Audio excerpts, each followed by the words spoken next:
Hola, profesora. Muy buenas noches. Profesor Graciano, buenas noches. ¿Cómo Muy está? buenas noches. Muy bien. Es un gusto verla por aquí, ¿eh? La verdad, nosotros nos veíamos allí en Bogotá, ahora usted llega aquí a Guadalajara. Ah, Muchas gracias. Buenas noches para todos.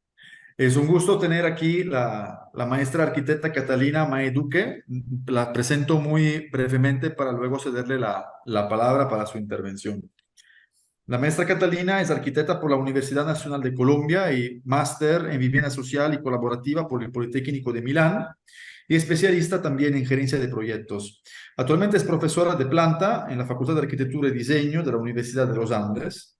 Ha realizado su práctica de maestría en la Fundación Housing Social en Milán y ha tenido una experiencia de colaboración en Housing Lab con el desarrollo de diversas iniciativas en el hábitat colaborativo. Ha tenido experiencia como docente en la maestría en arquitectura de la vivienda de la Universidad Nacional de Colombia y ha sido directora o es directora de posgrados de la Facultad de Arquitectura, Diseño y Urbanismo de la Universidad de Bocayá, donde ha coordinado el Centro de Asesoría, en Vivienda y Urbanismo. Para mí es un gusto tenerla por aquí, profesora, la verdad. Le agradezco mucho de haber aceptado nuestra invitación. Espero que podamos tener su texto para la próxima publicación del libro. Y sin más preámbulos, pues le dejo la palabra agradeciéndole mucho su tiempo. Gracias. Muchas gracias, profesor Graciano. Muchas gracias para la invitación. Muchas gracias para todas y todos. Eh, y por esta introducción, puedo compartir la pantalla y así vamos al tema. Bien, entonces yo quisiera hablarles. Ahí ya están viendo la pantalla. Sí. Sí. Sí. Eh, Bien, gracias. Yo quisiera hablarles de la vivienda colaborativa. Esta presentación la he denominado Vivienda colaborativa, estrategias de gestión participativa en la vivienda contemporánea. Hace parte de un proyecto de investigación que estoy desarrollando en la Facultad de Arquitectura y Diseño de la Universidad de los Andes, donde estoy vinculada en este momento como profesora de planta, como decía hace un minuto, profesor Graciano. Entonces, siéntanse la libertad de hacer preguntas, de interrumpir, de opinar también. Eh, Espero estar dentro de los tiempos que hemos hablado. Entonces, esta presentación eh, está dividida en 5 partes. La primera parte son premisas generales o a qué me refiero cuando hablo de vivienda colaborativa. Luego, los espacios comunes, los objetos comunes, el diseño de servicios y al final una hipótesis más con una de índole proyectual. Para hablar de vivienda colaborativa empiezo hablando de dos conceptos que son hábitat y proximidad. Y el, el concepto de hábitat, eh, pues tomo como referencia el pensador Heidegger, ¿no? Que en su texto Construir, Habitar y Pensar se pregunta qué significa construir o qué significa habitar, cuestionando un poco que el verbo habitar lo hemos perdido, ¿no? En este sentido de habitar, haciendo como la relación con las palabras en alemán, actualmente está más relacionado con el construir más que en el habitar. Y hace la relación con una palabra, que es la palabra vecino, que es aquel que habita en proximidad, como, como esa relación del habitar más cercana que tenemos actualmente dentro del significado del hábitat. Y por otro lado, la proximidad, la proximidad la tomo, ay, la proximidad, perdón, que se me pasó no, ya. El concepto de proximidad lo tomo a partir de la teoría de Ezio Mancini, diseñador italiano, que en su libro Habitar la proximidad plantea justamente que la proximidad es un sistema donde, donde la relacionalidad y la proximidad con el otro permite construir comunidad. Él escribe este libro, Habitar la proximidad, donde se plantean diferentes aspectos desde la innovación social, desde el significado de diseñar y construir comunidad, de colaborarnos, de encontrarnos, donde más allá del concepto de la ciudad de los 15 minutos, desde una perspectiva funcionalista, propone una relación de cercanía, de relacionalidad y proximidad. Y por eso este punto de hábitat y proximidad me permiten introducir un poquito esta charla para hablar de la vivienda colaborativa, porque entiendo que la vivienda es mucho más allá que el diseño, ¿no? El diseño espacial, el diseño arquitectónico, y tiene también dos aspectos que están en la relación de lo social y la gestión, sobre lo que voy a hablar en estas diapositivas, bueno, en estos minutos. Entonces, como premisa general para hablar de vivienda colaborativa, me remito al siglo III antes de Cristo, en la ínsula romana, ¿no? El significado de lo que era la ínsula romana, y los espacios comunes eran los espacios de la vida de todos, ¿no? La calle por un lado y por otro lado la escalera era como un espacio de agregación y el baño, que era un espacio público, un espacio común. Si pasamos un poco más adelante en el tiempo, en otro lugar, aquí la maloca indígena, la maloca también es una representación de un espacio donde lo común congrega, es un espacio de agregación de los indígenas. O el familisterio en Roma, ¿verdad? Este espacio, este proyecto construido en 1870, 1860, 1870, que era un poquito un laboratorio de ideas que pretendía crear una comunidad donde todas las personas vivían en un lugar, una finalidad y una intención de relaciones, interacciones que incluso van más allá de lo social hasta lo económico e ideológico. Un poco más adelante en el tiempo, 1930, los kibbutz en Israel, ¿cierto? Como espacios de habitación colectiva y de habitación social. Las comunalcas en Rusia, 1920, como una forma de respuesta de vivienda frente a una situación social eh, específica en Rusia para 1900, para la época de 1918, en la que las personas vivían en estos espacios un poquito sin las condiciones adecuadas, y así, digamos que a partir del desarrollo de las comunalcas en Rusia también, se diseña y se construye el Narcofin como un proyecto de vivienda que, como nosotros pues, sabemos, hemos estudiado, es el punto de partida un poco para este proyecto que conocemos y hemos estudiado bastante desde la arquitectura, que es la unidad de habitación de Marsella. Y Le Corbusier, traigo, digamos, esta linealidad de los proyectos de vivienda colectiva, pero no es solamente vivienda colectiva, sino vivienda donde la colectividad está potencializada por la posibilidad de tener espacios comunes. Y cuando hablo de la unidad de habitación de Marsella, pues es importante pensar en cómo Le Corbusier pensaba que en las plantas séptima y octava del piso de viviendas habría una galería comercial, ¿cierto? Habría tiendas, oficinas, un pequeño hotel, como unos espacios que, citando la investigación de Beatriz Alborg, dice que estos espacios son parte de la extensión de la vivienda y responden a las necesidades funcionales del habitante en el edificio.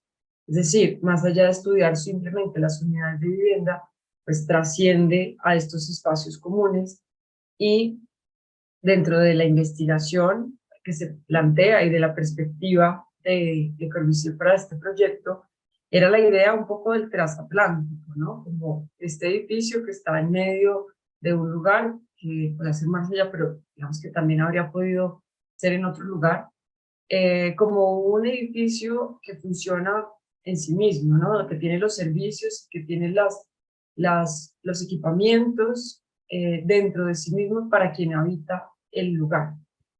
Y si hablamos de uno transatlántico, pues muestro aquí unas imágenes de un transatlántico, ¿cierto? Un transatlántico, de estos grandes, esta imagen de los grandes transatlánticos de la Belle Époque, donde estaban estos espacios de espectáculos, estos espacios de salón de baile, los espacios de comedor, todos estos espacios que buscaban crear escenarios de lo colectivo, más que espacios de lo individual.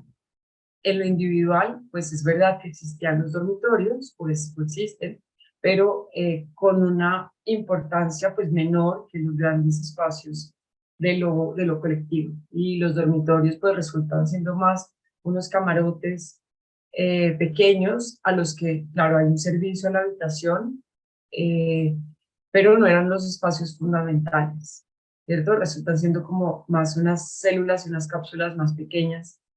eh, el baño pompeyano hace parte también de esta realidad que existe como idea del transatlántico, donde el baño es un espacio de la colectividad, las piscinas, el estar como en torno al baño, incluso la imprenta hace parte de las características o de los aspectos que se reconocen de la vida del transatlántico, ¿no? Como una forma de comunicación de ese lugar donde también se puede contar e informar qué eventos va a haber, qué actividades en específico va a haber, como esta logística, o llamémoslo, esta gestión de un lugar en específico que es el transatlántico, como en una vida en un lugar en específico.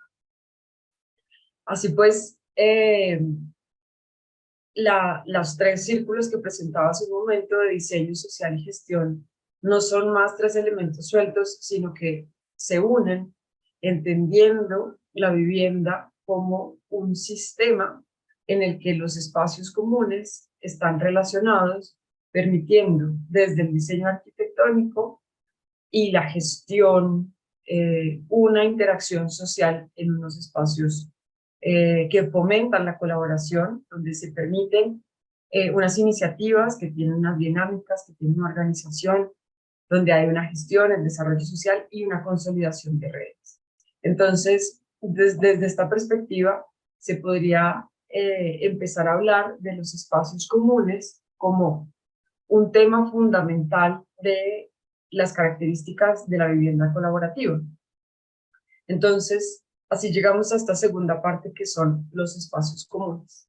De nuevo me vuelvo para atrás en la historia y llego a esta imagen que es una ilustración de los baños del Imperio Romano, ¿no? Como el baño era un espacio social, era un espacio de encuentro, algo diferente a la imagen y a la realidad de baño que conocemos actualmente, ¿cierto? También el comedor, el, el hecho de cenar como un espacio de encuentro que estaba relacionado también con el baño, ¿no? Después de las termas, entonces como durante todo esta como ritual del baño llega el ritual de comer y eh, en muchos momentos de la cotidianidad, si pensamos, esto se ha transformado e incluso se ha perdido, ¿no? Comer dejó de ser un espacio de encuentro, como un ritual de estar juntos y de compartir con el otro como el comedor, y esto se ha perdido, se ha modificado, se ha transformado también de acuerdo a las dinámicas de la sociedad y pues, de la población actual. Estas ilustraciones muestran un poco lo que significaba el comedor, ¿no? Como este momento más de relajación, casi donde las personas se ven acostadas en torno a una gran mesa, eh, como un momento como de gran disfrute con los otros, ¿no? Incluso pues se ven en las ilustraciones unas personas que tocan y que tocan música y bailan mientras están en torno a la comida. Y me pregunto hasta qué punto el comedor sigue siendo o ha cambiado como un espacio común de la vivienda o requiere una nueva observación. También la lavandería históricamente ha sido un espacio comunitario, un espacio público, ¿cierto? Si vemos esta ilustración de la imagen inferior, esta ilustración muestra lo que significaban las lavanderías del siglo XIX, eh, o como estos espacios de agregación donde existía una sociabilidad principalmente femenina, ¿cierto? Que buscaba crear un espacio de encuentro en torno al agua, en torno a la simbología, de estar como un espacio en su momento de liberación. Y fue, digamos que tradicionalmente un espacio reconocido como un espacio comunitario y un espacio de colectividad muy importante, que también hizo el crecimiento de las ciudades. La cocina tomó aquí la imagen del proyecto de investigación de Ana Pujanet, de su investigación que se llama Vivir sin cocina, es una imagen la que está a la izquierda abajo, eh, que muestra cómo es en la vida en torno a la cocina, ¿cierto? Hasta qué punto la cocina como espacio común ha sido un escenario de agregación, de nuevo, y de colectividad con otras personas que son diferentes, ¿cierto? Entonces, a este punto, podría traer esta forma de explicar o de ejemplificar lo que significa la vivienda colaborativa. The European Union for Housing Research plantea la vivienda colaborativa como un sistema que permite la consolidación de lazos sociales, donde la solidaridad entre residentes es una forma de vida que implica el apoyo mutuo, la autogobernanza y la participación activa. Es decir, que la vivienda colaborativa no es simplemente una sumatoria de edificios o simplemente vivienda colectiva donde hay espacios comunes, sino que se piensa como un sistema que permite interacciones de las personas a partir de la activación de los espacios comunes y que permite y propone un cambio de sistema y de mentalidad frente a la vivienda colectiva que actualmente se desarrolla con una serie de núcleos y de células independientes a, a un mecanismo de un sistema que sugiere que haya espacios comunes, objetos y servicios comunes que puedan llegar a crear lazos y fomentar lazos de apoyo mutuo y de beneficio mutuo también de las personas que habitan en un lugar. Entonces, para entender esto habría que entender las diferentes escalas también de la vivienda y entender que no necesariamente todo es privado, pero tampoco todo es absolutamente público, ¿cierto? En esta gradación de lo privado y lo público, donde tenemos unas unidades de habitación más pequeñas que yo aquí he denominado vivienda, luego una serie de espacios semiprivados, ¿cierto? Que hacen parte de una vecindad, de una cercanía. Luego, unos espacios semipúblicos que están relacionados un poquito más hacia la calle, digamos, hacia el, la proximidad como con la calle, con lo urbano. Y los espacios que son definitivamente públicos, ¿no? Como que son espacios de plazas, restaurantes, son definitivamente públicos.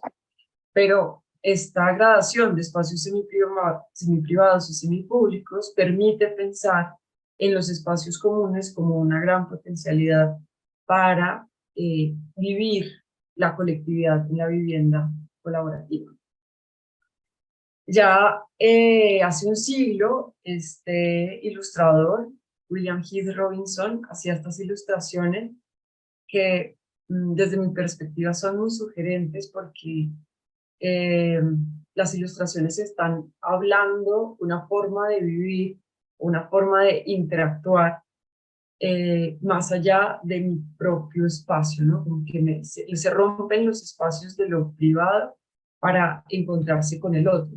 Esta también es una ilustración, también de William King Robinson, que en su utopía, digámoslo así, que puede llevar a la ilustración, permite encontrar y entender otras formas en las que se podría llegar a imaginar la vivienda, entendiendo espacios comunes, entendiendo servicios comunes y recursos comunes, ¿cierto? Sin embargo, la realidad es otra, ¿no? La realidad que vemos, la realidad de la vivienda colectiva actual. Estas son unas imágenes del proyecto de 100.000 viviendas gratuitas en Colombia, en 3 lugares diferentes, en Cartagena, Bucaramanga y Cartagena de nuevo. Cartagena y Bucaramanga son 2 ciudades que tienen un clima bastante fuerte. Cartagena está sobre la costa Caribe, a nivel del mar, con una humedad relativa bastante alta. Y estas imágenes cuentan un poquito una desconexión con el territorio, ¿cierto? Unas imágenes que hablan de una realidad que desconoce la calidad en términos ambientales, en términos cualitativos, sino que están pensados en términos mucho más cuantitativos y de repetición, y que tanto en viviendas como en repetición, en serie, como estas que vemos acá, como vivienda multifamiliar, pues la historia no es diferente. Este es el proyecto, la imagen de la izquierda hace parte del proyecto de Hogares Soacha, muy cerca de Bogotá, en Cundinamarca, un proyecto de 26.000 viviendas, todas en bloques de 5 pisos, sin espacios comunes, sin usos mixtos o usos diferentes, donde los espacios centrales están pensados en el vehículo, o el proyecto que vemos a la derecha, que es el proyecto Plaza de la Hoja en Bogotá. Es un proyecto ganador de un concurso de vivienda, que si bien fue diseñado con espacios comunes, que son los espacios que vemos en el primer piso, eh, abiertos, vacíos, se quedaron vacíos, porque no basta tener espacios comunes si no existe una gestión. Entonces, actualmente este es un proyecto con aproximadamente 400 viviendas, donde todos los espacios comunes que fueron pensados están vacíos y están cerrados con unas rejas porque nadie los puede usar. Entonces, la realidad pues me hace pensar y me hace cuestionar sobre diferentes posibilidades más allá como de estas utopías un poquito que presentaban en las ilustraciones, cómo esto podría llegar a ser una, una oportunidad, ¿cierto? También para mejorar la calidad de vida del proyecto de vivienda colectiva en realidades pues cercanas como Bogotá, o como puede ser también Guadalajara, o también pues tantas ciudades latinoamericanas, donde los proyectos de vivienda colectiva pues padecen de problemas y de muchas veces, pues hablo más de Bogotá porque conozco un poquito más la situación en Colombia, donde la construcción de vivienda colectiva resulta ser más de intereses privados y de intereses por rentabilidad económica más que por bienestar final como vivienda social real. Mm, y teniendo este panorama de la realidad de lo que está construido actualmente y lo que se está construyendo, estos 2 proyectos que acabo de mostrar, Hogares Soacha se terminó de construir hace 6 años, son proyectos relativamente recientes y no es muy diferente lo que se está construyendo en este momento, ¿no?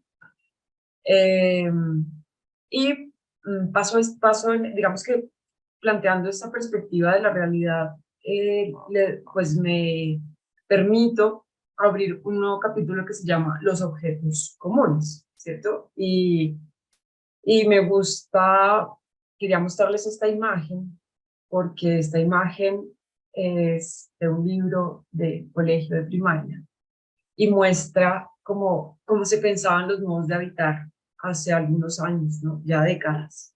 Y si nos damos cuenta detalladamente, hay una cantidad de objetos que ya no se usan dentro de los modos de habitar, que incluso estas imágenes eh, también nos cuentan que la vivienda, en la unidad de vivienda también ha cambiado.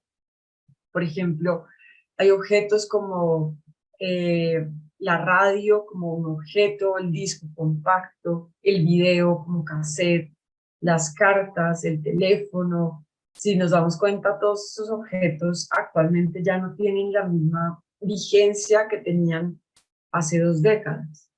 Y eso me hace pensar hasta qué punto eh, los objetos, tanto de lo individual como de lo colectivo, pueden llegar a pensarse y a repensarse, entendiendo y potencializando los mismos espacios que habitamos, ¿cierto?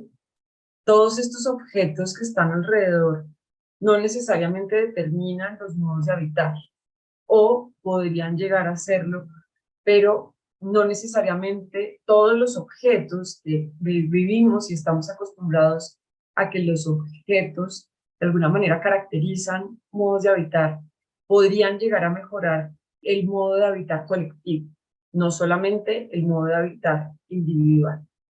Y así eh, surgen imágenes como una lavadora con secadora, un computador, un wifi, un video beam, un taladro, que son objetos que probablemente de estos, hay algunos que cada uno de nosotros tiene en su casa, pero no está dicho que todos usemos un taladro, por ejemplo, todos los días, todas las semanas, ¿no? Eh, o un video beam, o una máquina de coser, ¿cierto? Son objetos que hacen parte de la domesticidad, pero podrían llegar a ser objetos de lo común, ¿no? Por eso los llamados los objetos de lo común. Y en la medida que los objetos puedan salir de la casa, eventualmente también hay algunas actividades que se puedan salir de la casa, ¿cierto? Como estudiar, trabajar, hacer ejercicio, encontrarse con amigos, lavar ropa, bailar, son actividades que, si bien se pueden hacer en la casa, pueden también hacerse en estos escenarios semipúblicos o semiprivados, ¿cierto? Que van más hacia lo, incluso hacia lo público, no necesariamente a lo privado.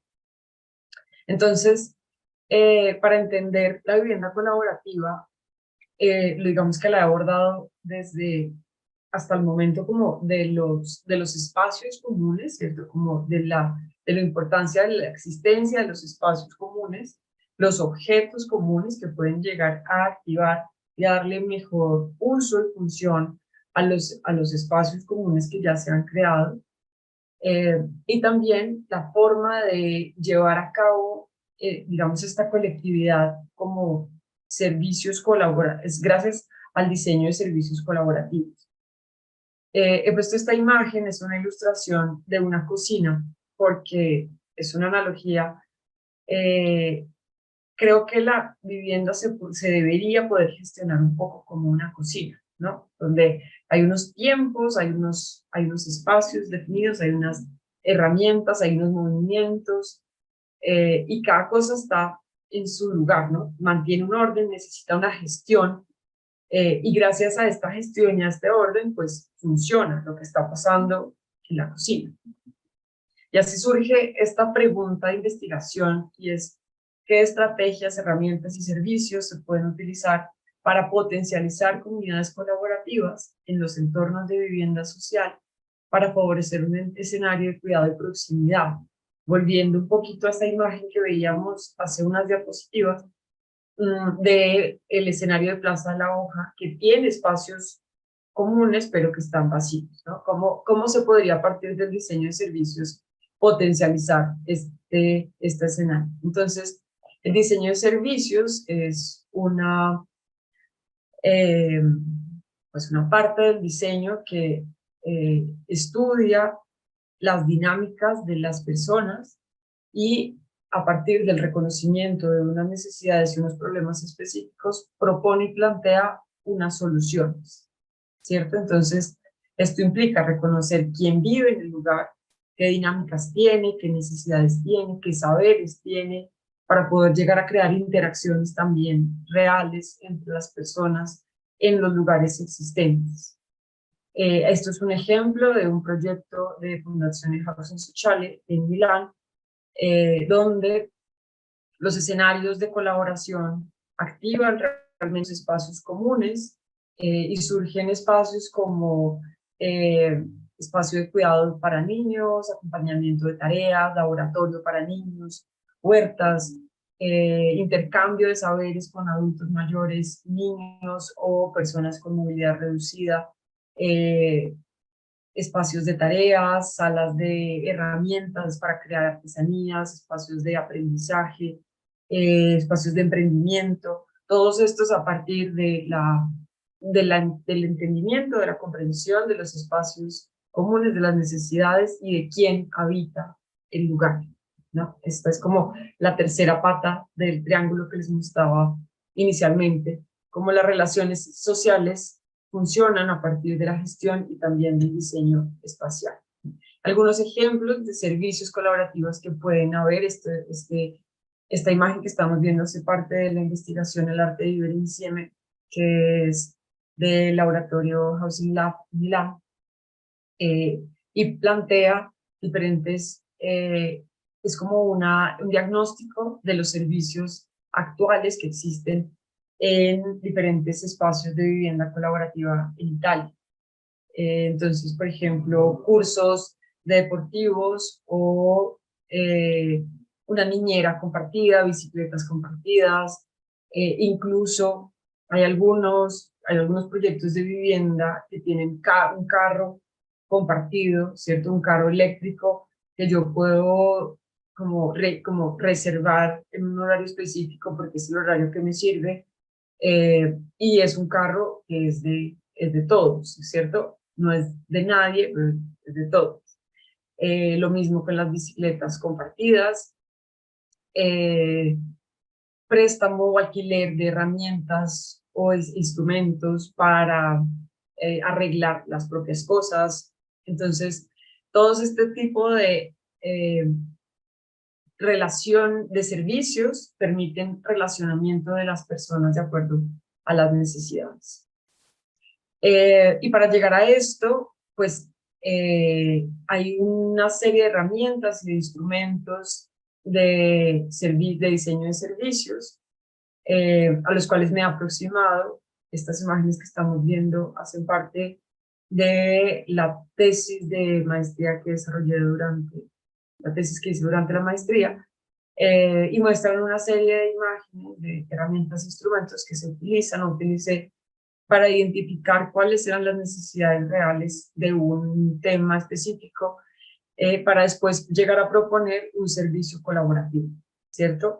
Escenario similar a lo que se podría llegar a desarrollar en este momento con el tema específico de la vivienda colaborativa, entendiendo los servicios colaborativos en un espacio físico específico como la vivienda colectiva, entendida no solamente como un proyecto arquitectónico. De hecho, esta imagen me llama la atención, me gusta porque resalta en verde lo arquitectónico, que es apenas un renglón de todo el proyecto total, ¿no? El proyecto total tiene que ver mucho con la proyectación social, la proyectación y la gestión del proyecto, eh, y lo arquitectónico resulta ser apenas un renglón, pero muchas veces, eh, incluso dentro de los proyectos que se desarrollan como los que les mostraba aquí hace un rato en Colombia, llegan a ser 26.000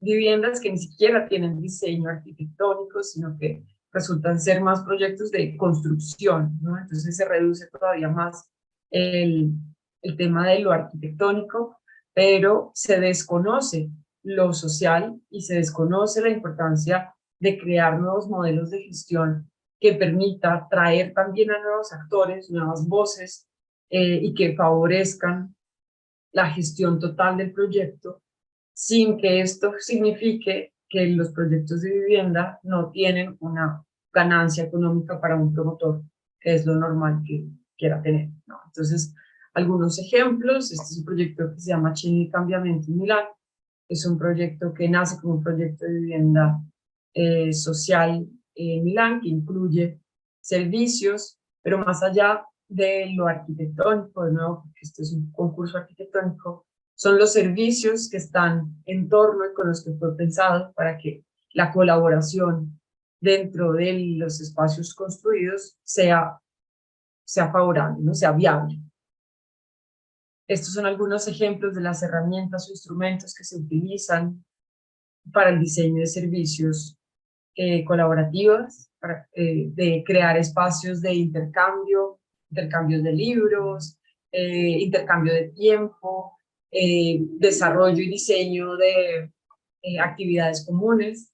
Y esta imagen, bueno, les hago devolver unas imágenes atrás cuando les mostraban el transatlántico, la idea de la imprenta, ¿no? Como de el periódico del transatlántico, ¿no? Esto que me permitía crear espacios y comunicar actividades y comunicar momentos que se están desarrollando, pues esto es un poco una forma en la que se puede reelaborar y recrear, rediseñar esas ideas de comunicación también, de intercambio en la vivienda colectiva actual. Otras herramientas que se utilizan, como la página de internet o una plataforma o una aplicación, pues digamos que la tecnología también está un poco al servicio de entender la gestión de esos espacios comunes. Algunos ejemplos de proyectos que están construidos en el mundo que en este momento funcionan como vivienda colaborativa, Cohousing Scribble en Berlín. Esto es un proyecto donde las zonas, donde el proyecto de vivienda fue pensado en la colaboración, en la colectividad, en crear estos espacios donde las personas se puedan encontrar y puedan, no sé, ver una película o hacer un cineforo o hacer una obra de teatro. Dentro de los espacios comunes de este proyecto hay una sala de herramientas donde las personas pueden bajar y utilizar la carpintería o utilizar no sé, los espacios para arreglar cosas y para hacer artesanías y arreglar sus propios muebles. Este proyecto se llama el Edificio San Fernando de Cali, es de arquitectura para la gente, un colectivo de arquitectos que está creando un modelo de gestión a partir de la vivienda por asociación, creando un nuevo modelo de gestión, no sé si lo conocen, y cómo a partir de un nuevo modelo de gestión se pueden llegar a pensar y a rediseñar proyectos de vivienda. Dentro de la vivienda colaborativa es un mapa más amplio. Dentro de la vivienda colaborativa está el cohousing. El cohousing es una parte de todo lo que puede llegar a ser la vivienda colaborativa. Muchas veces se entiende como vivienda colaborativa solo cohousing o solo co-living, y en realidad es mucho más amplio. Y el cohousing es uno de esos ejemplos, ¿cierto? Donde también hay unos espacios comunes, hay unos locales comunes, hay unas intenciones comunes, y actualmente pues existen varios proyectos, muchos proyectos que están pensando que la relación y la interacción social es muy importante para que la vivienda logre este equilibrio entre lo social, el diseño y la gestión. Otros ejemplos, el Hunziker Areal en Zurich. Este proyecto también tiene zona de lavandería, tiene zonas comunes, abiertas, flexibles, que permiten el encuentro. El Sargfabrik en Viena es uno de los primeros proyectos que se desarrolla desde una cooperativa. La cooperativa de habitantes encuentra el predio, gestiona, desarrolla todo el proyecto. Tiene una gran cantidad de tipologías de vivienda por lo mismo, porque ha sido un proyecto que nace de la gestión de los habitantes incluso antes de que llegue un promotor externo. También la aborda en Barcelona. Es un proyecto que seguramente conocen ya, pero que aquí lo presento y lo destaco porque hay un modelo de gestión muy interesante que se acerca y se aproxima a lo que significa la colaboración en la vivienda, incluso hasta el momento en el que las personas pueden llegar a construir el edificio en el que están viviendo.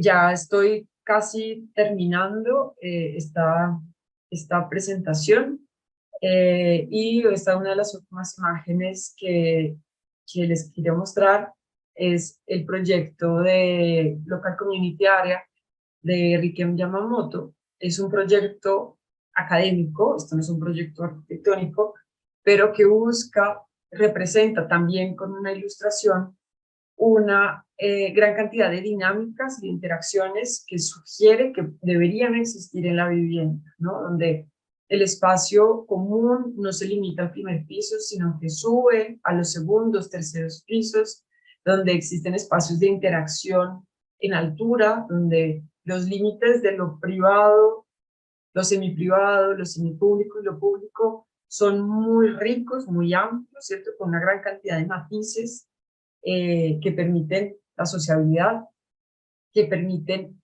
la interacción, que permiten la relacionalidad, la proximidad, volviendo también al punto de partida de la premisa que permiten el habitar, encontrar en el otro, en el vecino, en el que está al lado, como una riqueza en la proximidad.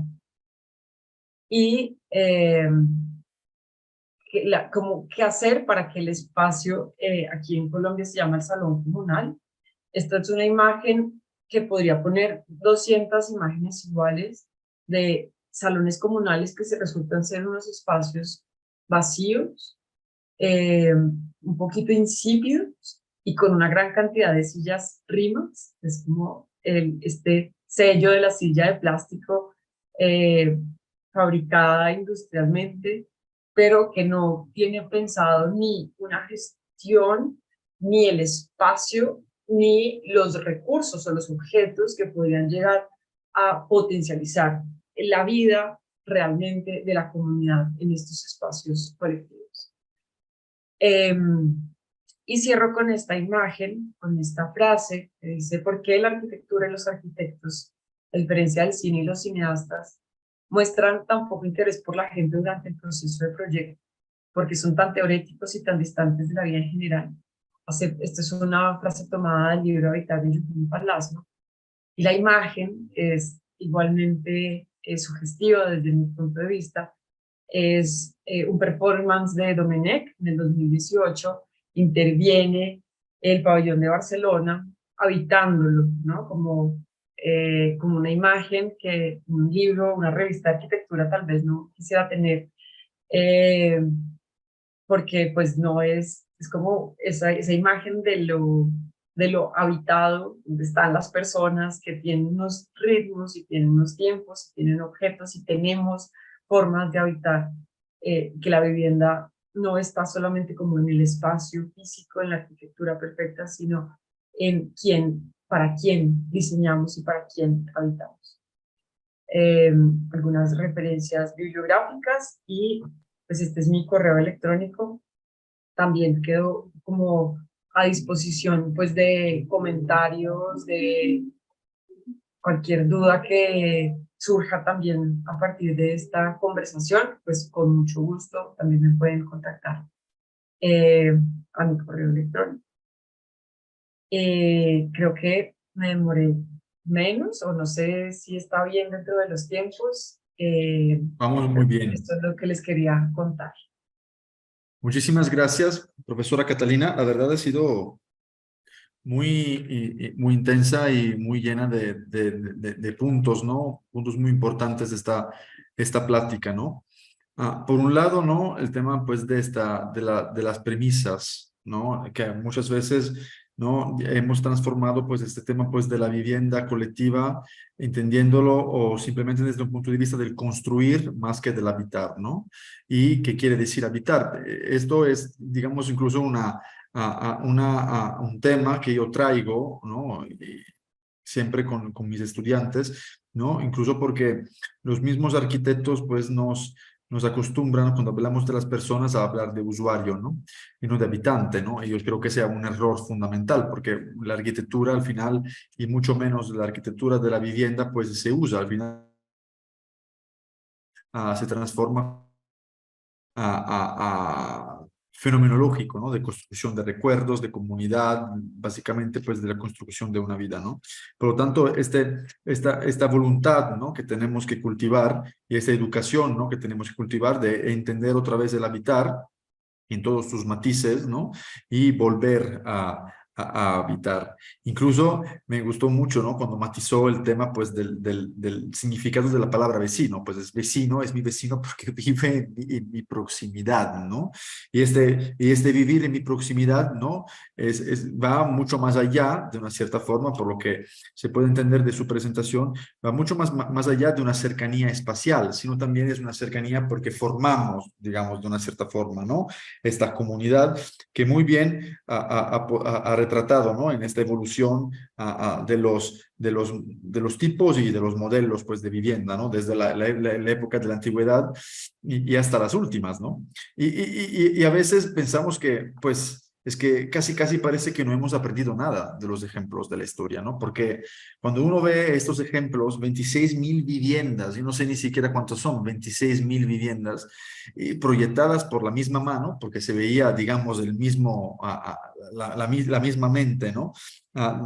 Atrás de este proyecto, donde allí otra vez, ¿no? Se recupera, por así decirlo, su premisa, ¿no? Que ya nos vamos por la construcción más que por el habitar, porque ¿quién habita ahí? Es decir, al final es un habitar muy estéril, ¿no? Porque entendemos que el habitar es mucho más que estar dentro de tu vivienda. El habitar tiene que ver con todas estas cuestiones, ¿no? De la cual habla este fantástico Ezio Manzini, ¿no? En su texto. Es decir, el habitar tiene que ver, pues, con el comprar el pan, con el socializar, con el ir al médico, con ir a la iglesia, con estar en la plaza y también, pues, estar en la vivienda, ¿no? De hecho, citó por ahí una tesis doctoral que yo tuve el placer de leer, increíble, la Kitchenless City, o sea, la ciudad sin cocina, ¿no? De Anna Pujaner, donde al final ahí pone todos unos ejemplos súper interesantes de Estados Unidos, los famosos aparta-hotel, ¿no? Que eran esos edificios donde justamente pues tú tenías este departamento que incluso podía crecer, o sea, tú podías incluso tener por cómo estaba conformado el edificio, podías rentar 50 metros, 100 metros o más metros, y al final era el mismo edificio que te brindaba determinadas funciones, ¿no? Que si el restaurante, que si el gimnasio, que si esto, que si el otro. Pudimos incluso encontrar, estudiando la tesis de Ana Pujaner, encontrar como unos panfletos, ¿no? Que explicaban cómo era el edificio. Y otra cuestión interesante que en esos edificios, en esos apartahotel, y todo nace con el famoso Waldorf Astoria, ¿no? Había diferentes tipos de habitantes, ¿no? Entonces era el habitante como más humilde, por así decirlo, y luego ya la persona como más reconocida, ¿no? Por lo tanto, yo creo que es muy importante, ¿no? Su punto de vista, profesora, ¿no? Cuando habla del hecho que, pues, que la vivienda colectiva no es simplemente un hecho arquitectónico, es decir, lo que construimos, el espacio que construimos. Más bien el espacio que construimos, de una cierta forma, lo podemos entender como el catalizador, la herramienta o el soporte para que luego se desarrollen de una forma positiva, si es que lo hacemos bien, ¿no? Unas buenas dinámicas, digamos, de lo social, ¿no? Sociales. Claramente, para que el diseño y el social se pueda desarrollar de manera armónica, pues también necesitamos involucrarnos en la gestión, ¿no? En esta gestión a veces tan tediosa, que es a las instituciones públicas le hace decidir por eliminar los espacios comunes porque no sé cómo gestionarlos, ¿no? Y por otro lado, ya terminando, viendo estas fotos que puso al final, ¿no? De esos espacios que muchas veces los arquitectos ponemos dentro de los edificios, las famosas amenidades, ¿no? Porque nos piden amenidades, que al final, pues, hay muchas amenidades, pero muchas veces ni siquiera se usan estas amenidades, no se viven, ¿no? Pero dicen que nos ayudan o les ayudan a los de venta, pues, en vender el edificio. Para cerrar, digamos, como esta pequeña aportación, creo que de estas palabras, ¿no? De esta plática que nos dio, ¿no? Aprendemos también una cuestión, ¿no? Que al final es un tema, de una cierta forma, que por un lado aprendemos a habitar, ¿no? No nacemos sabiendo habitar, aprendemos a habitar, por lo tanto tenemos como este rol de entender cuántas formas de habitar hay, ¿no? Si estamos acostumbrados a ver que solo hay una forma de habitar, a lo mejor estamos descartando la posibilidad de que hayan otras 450, ¿no? Y allí se veían un poco en esos ejemplos que usted proporcionó profesora, incluso de la borda, ejemplos como conocidos de amigos. Claro que hay otras formas de vivir, hay otras formas de entender la comunidad, de una cierta forma de formar unas familias alargadas, ¿no? Donde nos cuidamos, ¿no? Y que por otro lado, abro y cierro paréntesis, a veces nos vinieron muy bien en la época del COVID, ¿no? Porque al final yo cuido a alguien y hay alguien que me cuida a mí, ¿no? Y por lo tanto, pues terminar diciendo, como usted bien remarcaba, pues que la vivienda no es una sumatoria de espacios, ¿no? O sea, la vivienda y la dimensión de lo colectivo. O sea, si la vivienda no es una sumatoria de recámaras, podríamos decir que la vivienda colectiva no es un apilamiento de departamentos, ¿no? Más bien es un concepto, ¿no? Que tiene que ver con lo social, con lo colectivo, y que tiene que ver con la otredad, ¿no? ¿Quién eres? ¿Qué hacemos? ¿Cómo nos llevamos, ¿no? Entre todos. Realmente, incluso, quiero decir, muy atractiva la presentación. O sea, la verdad, todos estos dibujos y estas formas de representar la arquitectura y estas reflexiones a partir incluso de obras que ni siquiera de arquitectos son, ¿no? Tenemos libros de primaria, ¿no? Nos hacen reflexionar mucho. Y cerrando con Mies. Mies que decía, pues, que el problema no es tanto construir una arquitectura moderna, la construyó, es Pabellón, ¿no? O sus otras obras. El problema que decía Mies es que no existe el habitante moderno, ¿no? Porque al fin y al cabo, pues como habitantes, pues vamos a atender, vamos a sacar unas sillas a lo mejor de dudable calidad encima, pues, del basamento del pabellón, pero es que así vivimos, ¿no? Por lo tanto, nada, muchísimas gracias por su presentación, profesora. La verdad, creo que ha sido muy, muy buena y personalmente me ha encantado poder escuchar. No Pues sé si gracias, maestro Graciano. no sé si hay Eh, otras preguntas aquí o aportaciones, porque creo que fue muy densa la plática. Entonces, estaría bien como pregunten. A mí me sigue sorprendiendo el suceso que se presentó en Plaza de la Hoja, en Bogotá, en el que ya habiendo superado el tema de crear espacios públicos, espacios de convivencia, se vuelvan obsoletos, se vuelvan ya sin vida.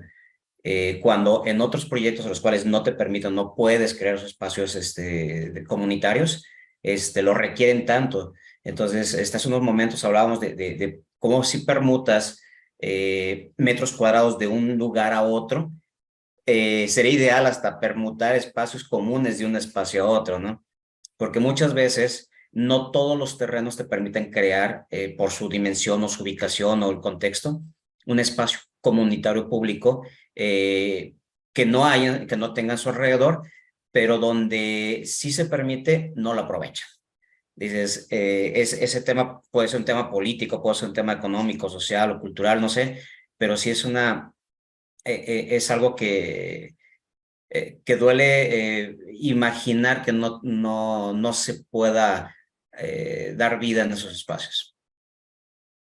Y por otro lado, Catalina, maestra, la verdad es que felicitaciones, me encantó mucho la presentación. muchas gracias, Ramón. Eh, Quisiera hacer dos comentarios uniendo lo que dice Ramón y lo que dice el profesor Graciano. Pues de nuevo, muchas gracias por los comentarios. En esta idea de pensar los espacios comunes como espacios vacíos, el profesor Graciano hablaba del cuidado y de la otredad. Yo creo que esto es fundamental, entender el cuidado como en la proximidad, eh, donde más allá del, exactamente del apilamiento existe otra persona que es diferente o que es no sé, como diferente a mi forma de actuar. Y así como al parecer en la forma de construir hemos retrocedido en el tiempo, yo diría que también hemos retrocedido en la forma de estar con el otro. O sea, en Colombia, por ejemplo, la vida de barrio es reconocida como una dinámica muy espontánea, donde antes uno iba al vecino y le pedía una taza de azúcar, ¿no? Como, o será que le puedo dejar a mis niños 2 minutos y yo vuelvo, voy a la tienda y vuelvo. Eso se ha desaparecido a tal punto que uno encuentra a alguien en el ascensor y no sabe cómo se llama El y lo saludo. desconoce, no lo conoce. Entonces, hemos ido también para atrás en esas dinámicas Sí. que eran espontáneas naturales también en Latinoamérica, que parece que ahora es algo como impensable. Entonces, en ese que hemos retrocedido no solo en lo constructivo, sino diría yo también en lo social.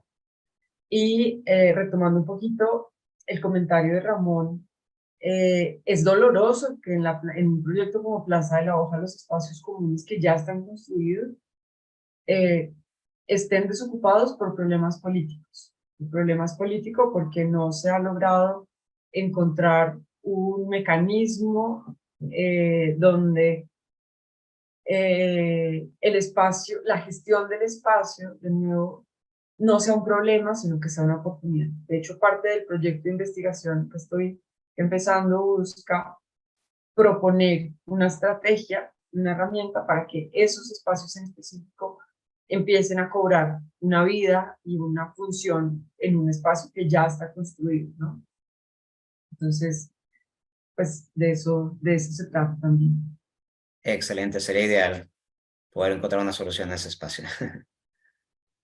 Ya les contaré. Claro que sí. ¿Alguien más quiere aportar algo, Liliana? Sí, sí, yo quería hacer una pregunta, doctora.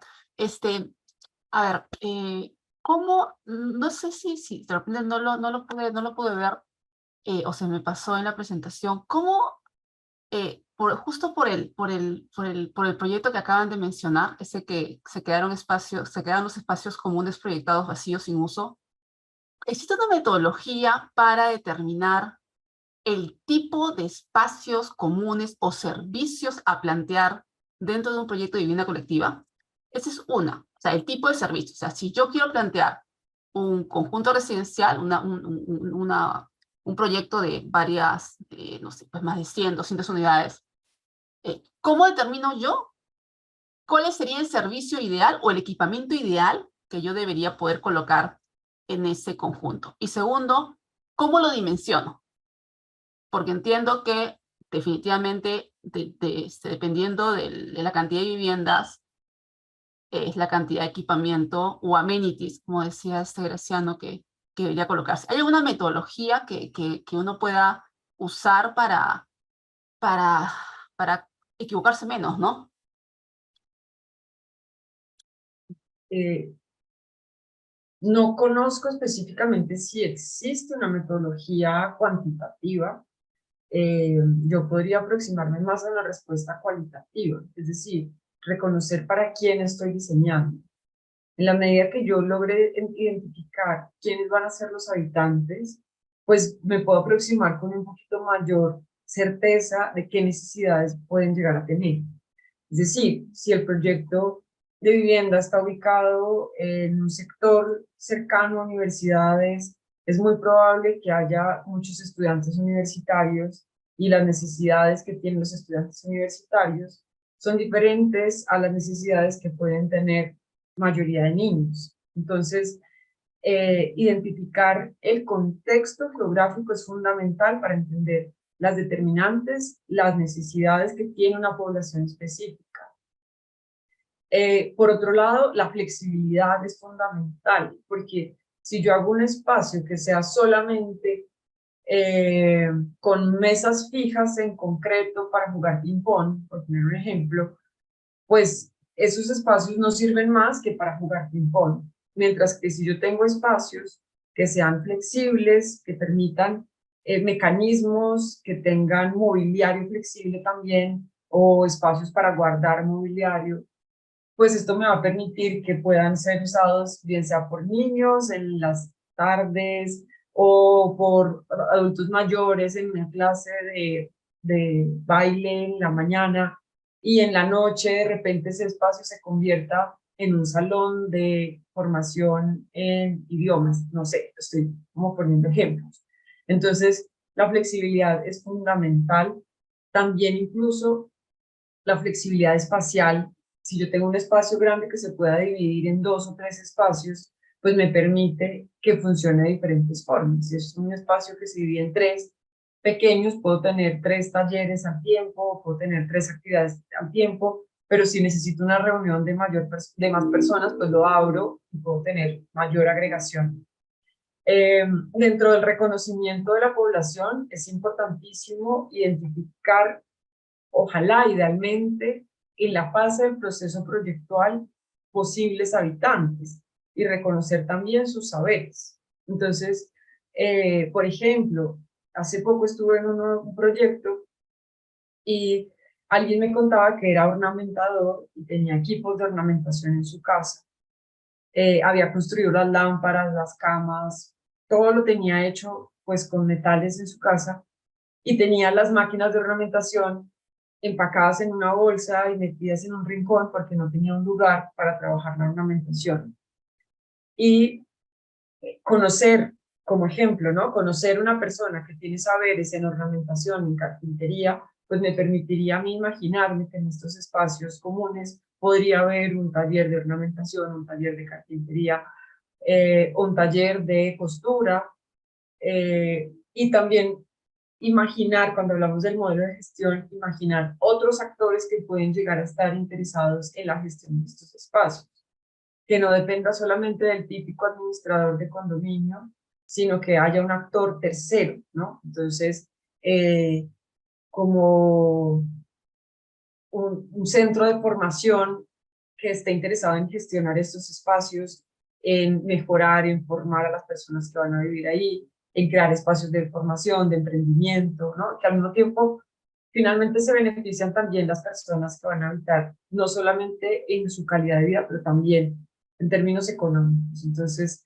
creo que para diseñar el tipo de servicios, yo creo que se necesita tener en cuenta esos tres aspectos. Es muy interesante esto, profesora, que estamos comentando, ¿no? El tema que sí realmente pues no hay una receta sobre cómo, por así decirlo, pudiéramos medir cuántos servicios y qué servicios dar, ¿no? A una comunidad dentro de un edificio. Por un lado, digamos que muchas veces nuestros edificios, o por lo menos así yo lo interpreto aquí en México, esos edificios empiezan a tener como estas amenidades forzadas, ¿no? Que si el gym, que si el coworking, que si esto, que si lo otro. Porque claro, porque al final la ciudad está tan dispersa que si yo quiero ir a un gym, pues a lo mejor el gym que está a mi lado de mi casa no me gusta como calidad y al final tendré incluso que tardarme 10 o 15 o media hora en el coche, ¿no? Y por lo tanto, ¿qué hago? Pues la pongo en el edificio. Pero muchas veces, por lo que yo entiendo, por mi punto de vista, muchos de esos edificios tienen estas amenidades para cumplir con algo que la ciudad no está cumpliendo. Es decir, esta riqueza que tiene una ciudad, ¿no? Compacta, etcétera, de tener toda esta vida y esta posibilidad de escoger, ¿no? Si quiero irme a este gimnasio o al otro y los dos están a 200 metros de distancia, pues claro, ¿qué hago? Pues tengo mi gimnasio, ¿no? Rara vez, visitando muchos de esos edificios, yo he visto esos gimnasios con personas. Es decir, con una población de 200, 300 personas en el edificio, que tú veas una persona, dos que estén en el gym, pues a lo mejor ya es mucho, ¿no?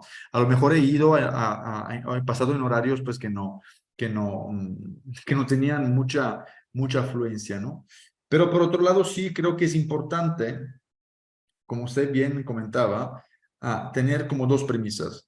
Una claramente es este diseño flexible, ¿no? Porque pues, realmente es que nosotros, por mucho que estudiemos, ¿no? El contexto social, etcétera, realmente no sabemos quién va a vivir allí. Y no sabemos quién va a vivir allí en el momento que el edificio salga a la venta o a la renta, o sea, en el momento cero, que se inaugura, por así decirlo, y menos de aquí a 10, 15, 20 y 30 años, no lo sabemos, cambian muchas cosas en la ciudad.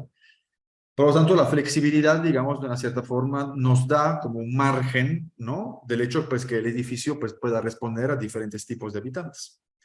Claramente, por otro lado, ¿no? Como usted comentaba, sería muy importante, antes de dar esta solución, entender un poco el contexto, ¿no? Trabajar con el texto, o sea, con lo que ya existe en el barrio, en la colonia, con ese sentimiento a lo mejor más o menos identitario de la gente, ¿no? Y luego llegar a los ejemplos como, entre comillas, más extremos, donde pues nosotros nos unimos en una cooperativa, ¿no? Y decimos, ¿saben qué? Pues nosotros pues vamos a vivir juntos, a nosotros nos gustaría que nuestro edificio tenga una planta baja con una cocina enorme, porque nos gustaría 3 veces por semana cenar todos juntos allí, ¿no? O tener una grande biblioteca, ¿no? O sea, incluso funciones que uno no, como desarrollador o como arquitecto no pensaría, ¿por qué esta comunidad quisiera una grande biblioteca, ¿no? A lo mejor, claro, si nos ponemos de acuerdo, porque somos todos académicos, ¿no? Vecinos, etcétera, pues vamos a hacer una biblioteca entre todos, ¿no? Sería un gozo increíble, ¿no?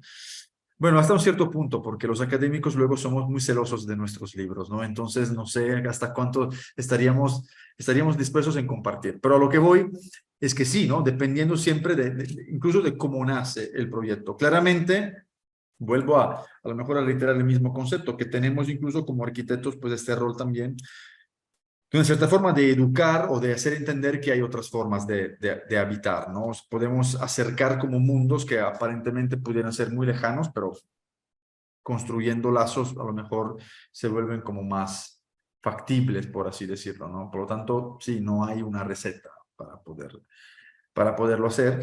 Las desarrolladoras, desafortunadamente, esta receta la tienen y por lo tanto te dicen, ¿no? Cuántos metros cuadrados de gym tienen y si el gym, qué máquinas tienen que tener y todas esas cuestiones, pues que ellos bien saben, ¿no?